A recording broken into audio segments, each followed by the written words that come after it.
حضرت معروم رحمۃ اللہ علیہ نے فرمایا آدمی دائیں طرف تیر پھینکتا ہے بائیں طرف جا رہا ہے کہ مشیت خداوندی نہیں ہوئی، اس کے ارادے کے ساتھ نہیں ہے مشیت خداوندی۔ نظام کائنات تو مشیت خداوندی سے چلتا ہے، اللہ کی مشیت اور چاہت سے۔ اس مشیت خداوندی کو متوجہ کرنے کے لیے رجوع اللہ کی ضرورت ہے، اللہ سے بھیک مانگے، رجوع کرے۔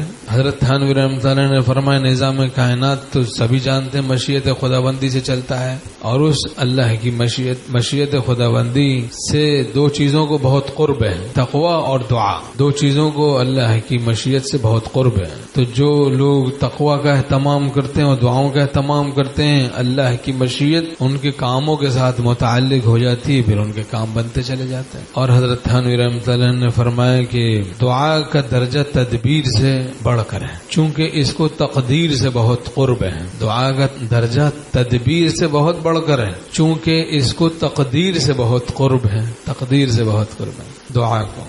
تو مشیت خداوندی سے کام بنے گا، اللہ کی مشیت سے۔ آفتاب تو چمکتا ہے، پورے پہاڑ پر دھوپ ہوتی ہے، لیکن تھوڑا سا حصہ اس کا سونا بنتا ہے، تھوڑا سا حصہ لعل بنتا ہے، تھوڑا سا حصہ زمرد بنتا ہے، اس کا مکمل پہاڑ تو نہیں بنتا۔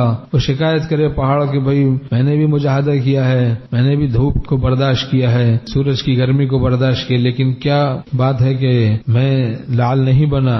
تو ہمارے شیخ رحمۃ اللہ نے فرمایا کہ بات یہ ہے کہ اللہ کی مشیت اس ٹکڑے کے ساتھ شامل حال ہو گئی، دھوپ کے ساتھ اللہ کی مشیت بھی شامل حال ہو گئی، تو وہ ٹکڑا جو ہے وہ لعل بن گیا، سونا بن گیا۔